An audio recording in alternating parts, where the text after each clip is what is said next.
Oh, God. A grieving daughter pushing through her pain in search of justice for the murder of 71-year-old Kay Thomason. She would have done anything for anybody. That's why this murder has stunned Katie Greiglass and the Sandy Springs community. But Monday, we saw the city rallying around the family as police announced the highest Crime Stopper award in the city's history. We want this guy bad. $100,000 that's being put forth, I think, indicates to the public how serious we are about solving this case.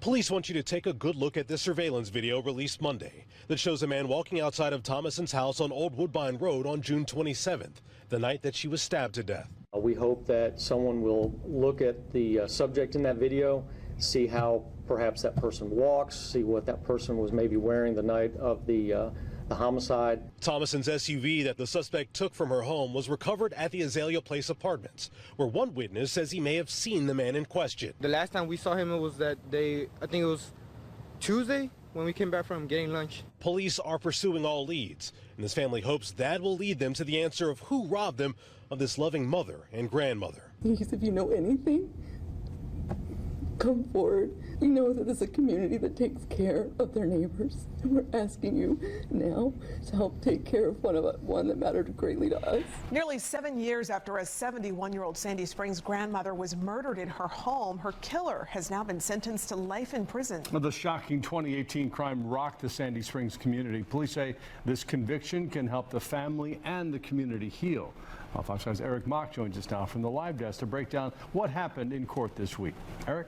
Yeah, Russ, Courtney, on June 27, 2018, investigators say then 22-year-old James Christopher Jones killed 71-year-old Kay Thomason inside her home. This Tuesday, just a few days shy of the 7th anniversary of the brutal killing, Jones was convicted in Fulton County Superior Court and sentenced to life in prison.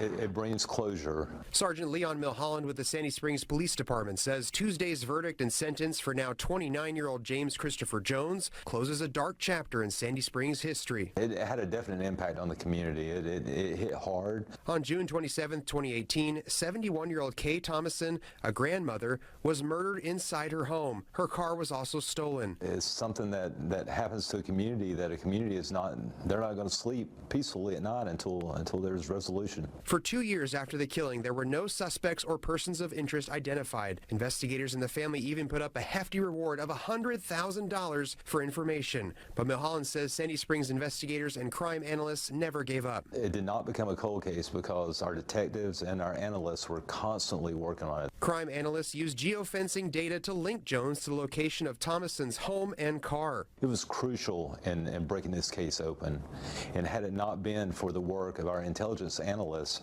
we still may be looking today. Police arrested the then 24-year-old in 2020. Milholland says usually a murder like this would be domestic related or a robbery gone wrong, but not this case. This was a total stranger on stranger. The motive was pure evil. Tuesday, a Fulton County judge sentenced Jones to life in prison without the possibility of parole, plus 30 years. To hear that verdict, it was very emotional. It was emotional for the family. It was emotional for the officers involved and the detectives involved in working the case. But it brings closure, and it brings a satisfaction that we did all that we could do to bring justice. You can hear how many people are connected to this. And Milholland also praised the work of the Fulton County District Attorney's Office. He says they worked side by side with their investigators to secure this conviction.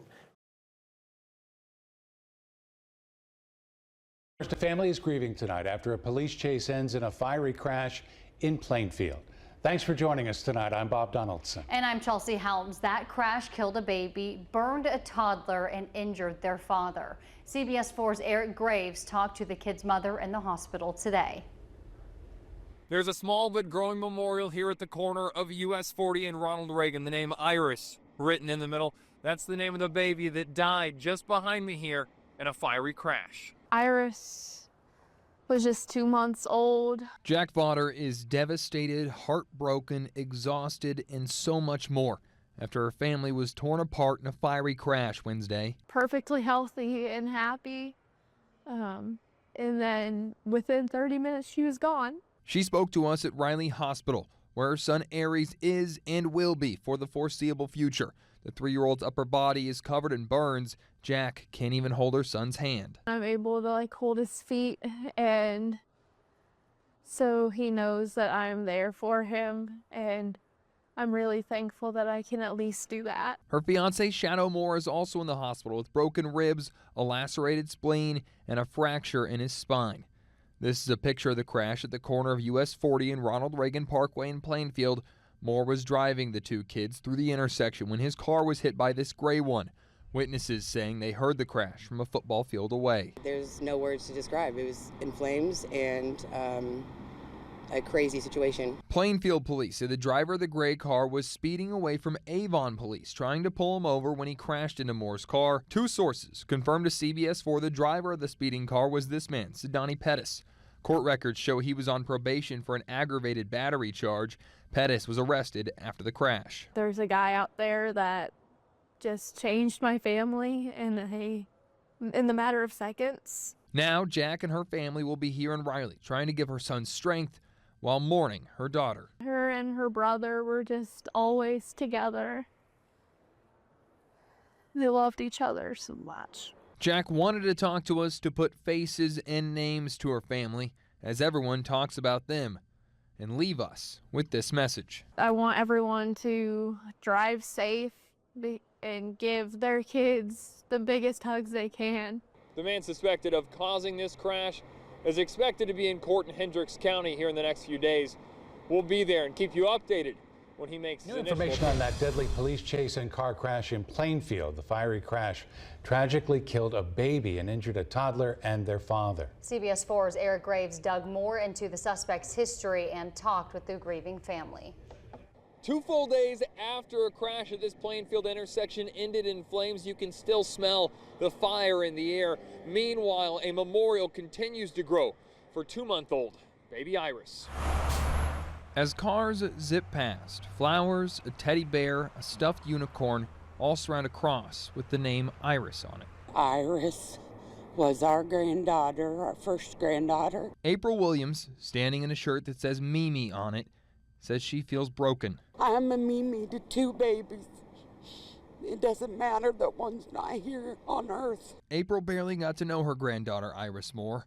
Iris was born less than 3 months ago, the first child of April's sons, Shadow and Jack Vaughter, who we spoke with Thursday.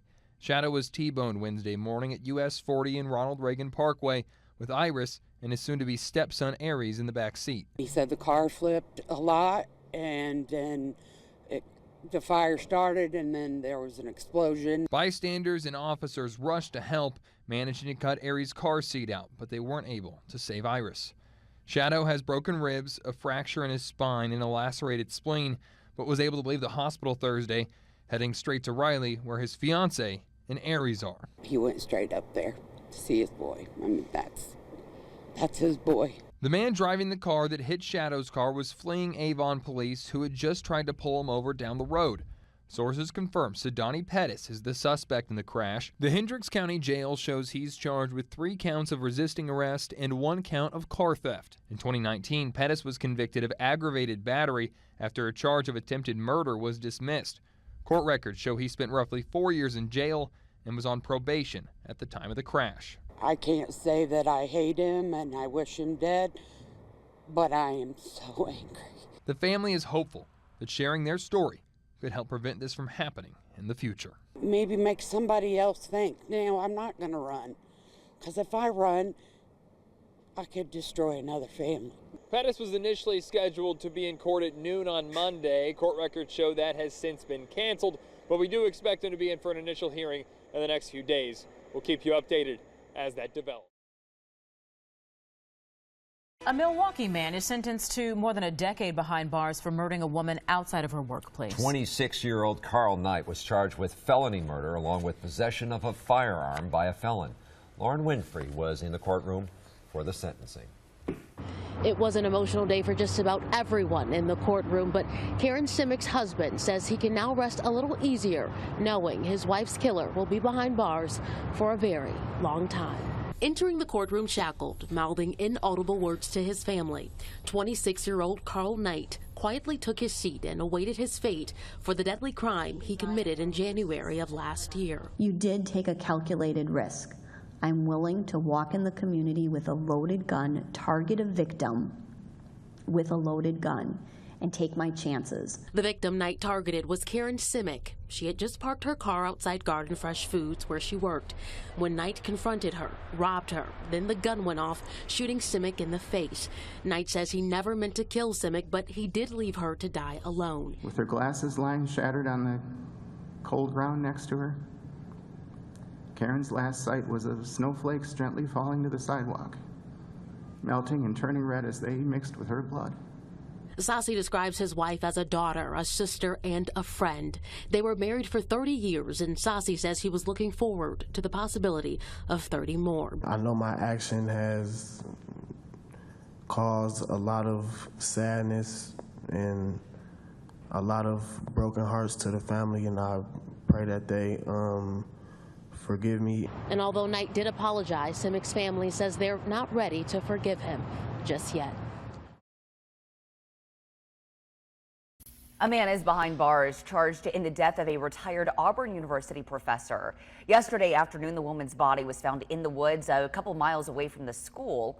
The Lee County Coroner's Office says her name is Dr. Julie Gard-Schnoll. She retired as a professor in the university's Department of Clinical Sciences in 2021. Well, just moments ago, police say Harold Dabney III is now facing 2 charges of capital murder in connection to her death. He's also accused of stealing the victim's truck, which has since been recovered. Dabney is being held in the Lee County Jail without bond. Alex and Heather loss prevention officer Blake Mose was well known at the store and by Pleasanton police. He's the guy that usually would call officers about shoplifters, and sadly, he was an alleged thief who shot and killed him just months before his wedding. He was a son, he was a brother, and he was set to be married this summer. Family, co-workers, and Pleasanton police are in shock after Home Depot worker Blake Mose was shot and killed while trying to stop a theft. Unfortunately, Blake's life was cut short by this senseless act of violence that started with a theft and turned into a robbery and ended in his murder. At about 2:15 Tuesday afternoon, Mose tried to stop this woman, Benicia Knaps, after police say she stole an electrical item and ran to the loading dock area in the back of the store. The female suspect pulled out a handgun and fired a shot at Blake. Mose died at a hospital. He was 26 years old. Records show Knaps is a licensed security guard with priors for theft. Police say she ran to a Nissan Pathfinder with her 2-year-old child inside. Authorities say the driver, her boyfriend David Guillory, took off at high speed. The SUV was spotted by Alameda County Sheriff's deputies and a sheriff's plane on 580, and they were arrested at her East Oakland apartment. These are pictures of Mose and his fiancée Casey from their Facebook pages. The two would have gotten married in August at the same scout camp where he had volunteered and where the two first met. He's an incredible person. Everybody loved Blake.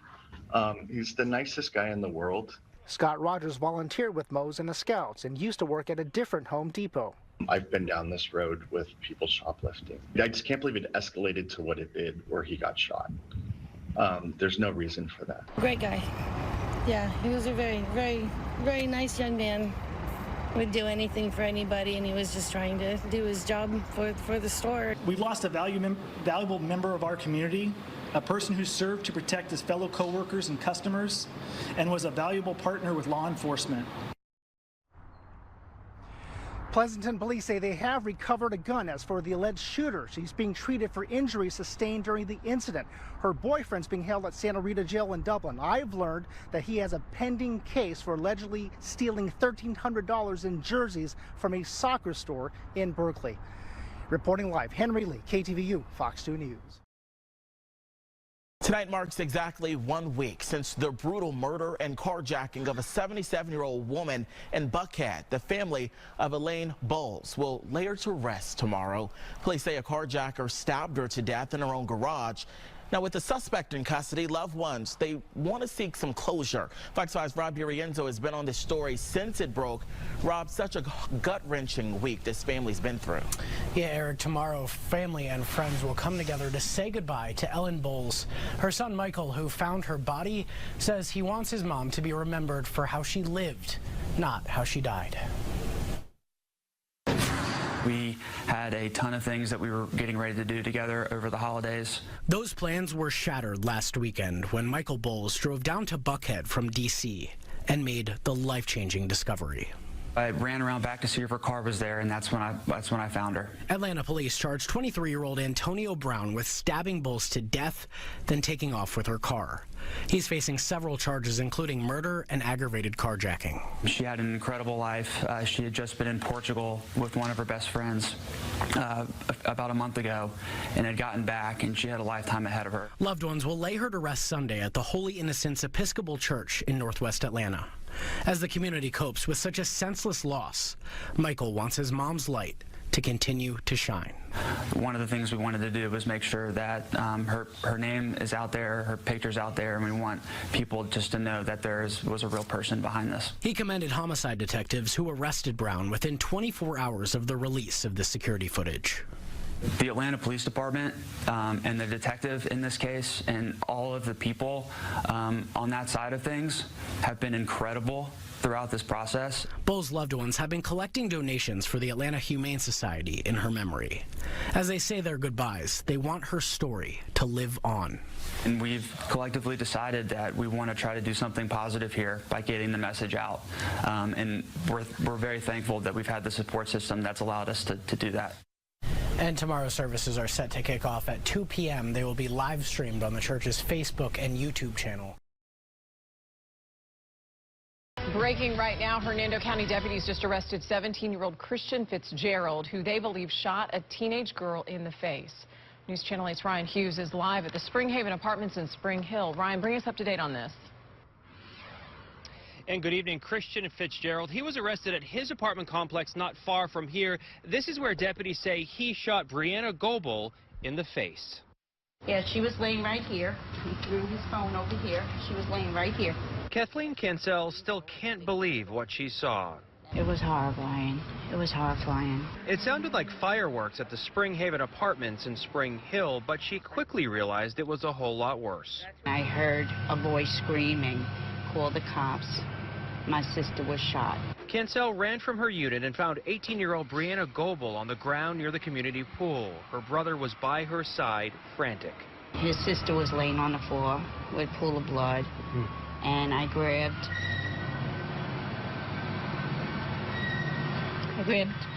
his phone to call 911. I'll never forget that face. I'll never forget it. I'll never forget it, you know. The victim is expected to be okay. The sheriff said the boy and girl know each other, but a motive is unclear, Jen.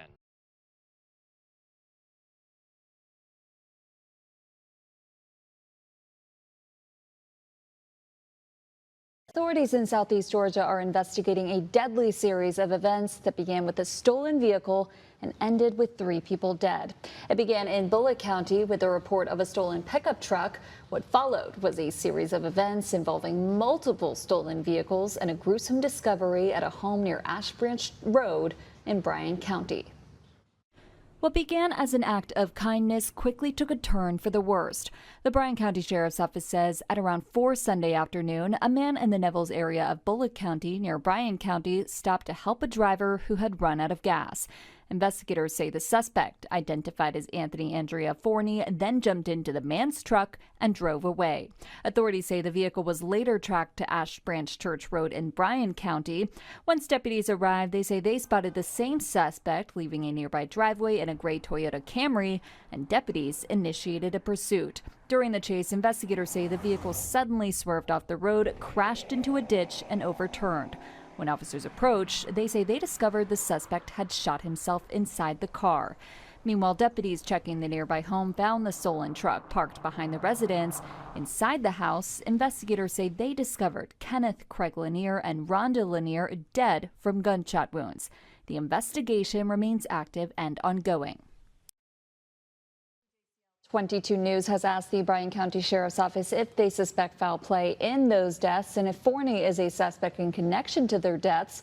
We're waiting to hear back. A community in shock tonight after investigators say a stolen truck incident led to a double homicide in Bryan County. The Sheriff's Office says 2 people were found dead inside their home and the suspect later took his own life. WSAV's Isabella Baez spent the day in the area and breaks down what investigators say happened. That's right, Tina. The two people found dead inside the home have been identified as Kenneth and Rhonda Lanier. I spoke briefly with family members who live across the street. They say they're still trying to process what happened and declined to speak on camera today. Investigators shared more about what led up to their deaths.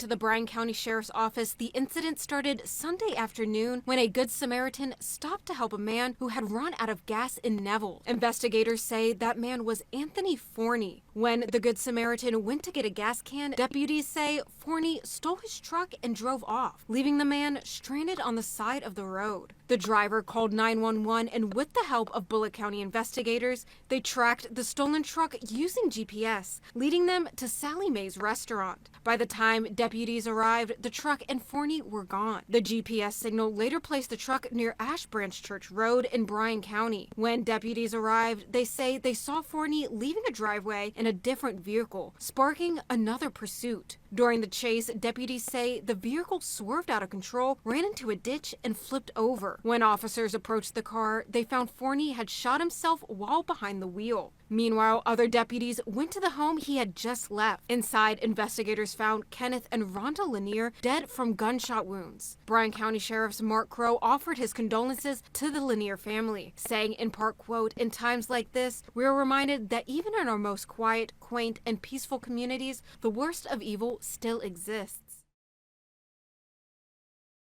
Tonight's crime alert: caught on camera. Brazen thieves use a vehicle to smash into a South Haven pawn shop, making off with merchandise, including guns. Tonight, that pawn shop's owner hopes those guns are recovered and those burglars are held accountable.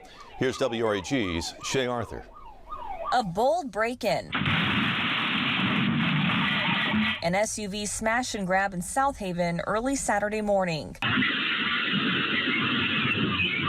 Once the vehicle makes it inside Dab's Gun and Pawn, 7 hooded suspects scatter to collect what they can as an alarm sounds. Surprised, shocked, saddened. That's how the store's owner, Monty Dabbs, feels when he watches the video. Pretty brazen, pretty brazen. You see the video, the alarm's going off. They're not in any big hurry. Thieves doing an estimated $40,000 in property damage to the business that's been in Dabbs' family 43 years. He says they got away with 8 long guns. All our guns are locked up at night. We've been locking them up ever since we've been in business. 2 cash registers. Very little money in either one. And jewelry. Does that make you, alarmed that those guns are out there? Oh, sure. Absolutely. Yeah, we go through great pains to secure them at night, and ATF has commended us on the way we do secure them. The guns on the street is what hurts me more than anything. Why does it hurt you? Because somebody's probably going to get hurt with them. And as a responsible gun dealer, gun owner, I really hate to see it get in the hands of bad guys. His message to the thieves? I hope you get what's coming. Shay Arthur, WREG, News Channel 3.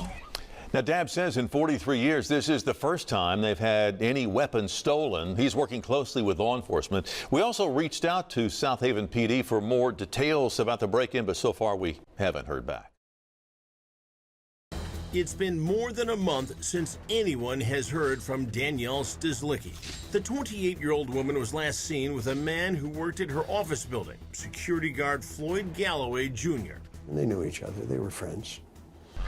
Police got search warrants and raided Floyd's home. We know they've taken some evidence out of Mr. Galloway's house. They've searched his house several times.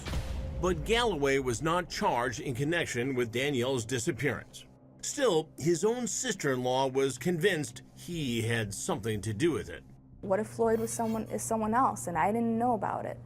Immediately after finding out about the police raids, Elizabeth heads down to the Farmington Hills police station. She meets with a sergeant who confirms the recent searches at her brother-in-law's home. And then he mentions something else, and it's a game changer for Elizabeth. The reason they were searching Floyd and Niley's house was because there had been witnesses that saw Floyd and Danielle at Floyd's house together on the day she disappeared, and then they said that that was the last time she had ever been seen. Because it's an open investigation, cops can't confirm or deny these witness accounts. But if true, what happened inside that home? Elizabeth leaves the police station and recalls a conversation she had with her brother-in-law a year and a half before Danielle went missing. It turned into a conversation about sex addiction.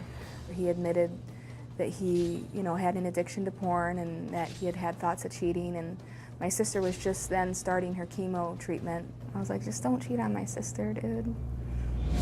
But now Elizabeth believes her brother-in-law wasn't just looking to cheat. He was just waiting for the right victim. But Galloway's attorney denies that his client has any involvement in Danielle's disappearance. I know him to be a fine, outstanding citizen.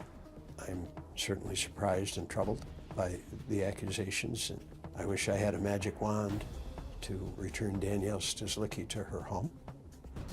While Farmington Hills police continue their investigation into Danielle's disappearance, cops in the neighboring town of Livonia have their hands full. It begins with a frantic 911 call coming into Livonia PD's dispatch. 911. This guy just tried to rape me. Why are you saying that he tried to rape you? Because he tackled me while I was running and trying to pull my pants down. The jogger continues, giving a detailed description of her attacker. African American, big build. He was wearing a black shirt, black or really dark gray shirt, muscular guy. He looked really athletic, clean face, short hair. That's all I got. And it's more than enough for the police sketch artist who releases this composite to the public. Then, just a few months after the attack of the jogger, Livonia police are reviewing cases in their city and neighboring jurisdictions. That includes Farmington Hills, where Danielle went missing. The photo of Mr. Galloway was put up on the screen next to the composite photo, and one of our people said, hey, those could be the same guys. That's right. The sketch of the man who attacked the jogger is eerily similar to the photo of Floyd Galloway Jr. But there's one big problem. When cops ask the jogger to pick Galloway out of not one but two separate lineups, she was unable to pick him out in either one of those two lineups. It's a huge blow to the case. But Galloway's attorney says he's not surprised. He didn't do this. That's his position. Undeterred, cops try another avenue, a more scientific one. They checked DNA they found on the victim with DNA they found in this Stislicki case. And the results? Then there was a match between the two cases. This is the right guy. Galloway is arrested and charged with 4 felony counts in connection with the attack on the jogger, including kidnapping, criminal sexual conduct, assault with intent to commit sexual penetration, assault with intent to do great bodily harm less than murder by strangulation, and assault with intent to murder. Floyd maintains his innocence. I was shocked. That's not Floyd. Not at all. Then, in a stunning courtroom moment, the victim, with her identity protected, faces her accused attacker, Floyd Galloway, for the first time since the alleged crime. I felt someone grab me from behind. He took his arm and swooped it around my neck and held tight around my neck. He started to drag me towards the woods off of the path. The young mother goes on to testify how she was dragged into the park's thick foliage where the attack escalated. He became more forceful and got himself on top of me. I started yelling, "What do you want? Why are you doing this? What do you want?" And did that man respond? Yes. What did he say? "I just want sex." I thought he was going to rape me. She was fighting for her life. And thankfully lives to tell her story, which is an especially terrifying tale for Danielle's mother. Then my daughter would be the one that didn't get away. But law enforcement isn't giving up when it comes to solving Danielle's case. We're moving forward. We are obsessed with finding Danielle and bringing the person responsible to justice. In an unprecedented move, investigators organized a massive search at Hines Park, where the jogger was attacked. More than 20 local and federal agencies, including the FBI and Secret Service, scour the expansive wooded area, hoping to find Danielle. Though sadly, at this time, police confirm they're looking for her body. People who commit these types of crimes, if they dispose of a body somewhere, it's usually somewhere they're familiar with. Floyd Galloway Jr. remains behind bars on $750,000 bond, awaiting trial on charges of attacking the Livonia woman. Crime Watch Daily has learned his wife filed for divorce just last month. Galloway's next court appearance is expected in late October. For now, searchers haven't been able to find Danielle. It's a heartbreaking realization for her family. I didn't get to say my last I love you to Danielle. I didn't get to say goodbye to my daughter. It was 6 years ago when Danielle Stislicki walked out of her Southfield office, never to be seen again. Her body never found. Charged in her murder, Floyd Galloway, a former security guard who worked in her office. And a few weeks ago, a judge ruled numerous pieces of evidence gathered in the case against Galloway will not be allowed to be used in that trial. Now, today, as family and friends wait for the trial to start in March, there are still so many questions in Danny's case. Hope. It's different things to different people, especially when it comes to solving a murder case. Stuff I don't want to know, but I feel like I need to. At one point, the Stislicki family hoped Danielle would be found alive. Now, 6 years later, they hope her remains can be found and her case can be solved. Over the years, I've talked to Danny's friends and family about who she was and their hopes of solving the case, getting some closure. We don't want her to be out there like somebody's garbage or something. She deserves a resting place. Carol Stislicki is Danielle's grandmother. We talked to her a couple years ago. She was adventurous. She just had this spirit of love of life. As time passes, memory fades. So let's go back. It was Friday, December 2nd of 2016, when Danny walked out of her office at the MetLife building on Telegraph in Southfield, never to be seen again. 28-year-old Danielle Stislicki has been missing now for 5 days. I plead as a family, as a mother, from the deepest of my heart, help us bring Danielle home. This is the Days would turn into weeks. I feel that she didn't just walk away. 3 weeks after Danny went missing, police announced she was the victim of a crime. Days later, Floyd Galloway's home in Berkeley was searched. Later, after he admitted to sexually assaulting a jogger in a Livonia park 3 months before Danny went missing, Galloway was charged in Danny's murder. There's not a lot of closure or peace. I don't think that's been found between everyone. Jessica Perry is Danielle's cousin. Considerate and kind, but effortlessly kind. Her memories of Danielle always involve the holidays that are now so very different. And there's certain memories you want to keep kind of holy and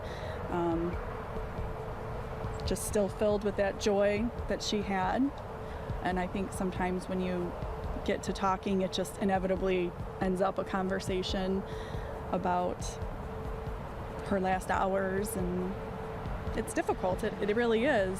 Danny's mom, Ann, is not talking about the case now as she awaits trial, but she has shared Danny's story so many times, like this moment when she showed how this locket Danny gave her gives her hope. It says, I love you forever. I love you for always. Yep. As long as I'm living. Hope. It's different things to different people. For Danny's family, the longer this drags out, the more anxious I get. They hope 2023 will bring answers to a mystery that has baffled Metro Detroit for years. I talked to the Farmington Hills Police Chief today, Jeff King. He was a detective on the case when this first happened. He said he did speak to the two detectives leading the case now. They are committed to finding Danny today as they were 6 years ago. The murder trial of Floyd Galloway is expected to start on March 28th, and I know you've covered this story just as many times as well. Yeah, and you know we'll be watching this all the way through. You just hope one think, day that they do get the closure. Right. I hate these anniversaries. Yeah. You want to acknowledge them and have them happen and know that, give updates, but it's just hard, and I feel for the family. Yeah. So I'm just thinking of the Stislickis and all the family and friends today. Yeah. Gone without a trace. You cannot just vanish off the face of the earth. Danielle Stizlicki disappeared on December 2nd, 2016. Since then, several searches, the collection of evidence, more than $130,000 in rewards have yet to shed light on where she is or what happened to her. Danielle was our potential, the best of us. Couldn't be duplicated by anyone else. Now her parents wait for answers as their hope fades. Our potential.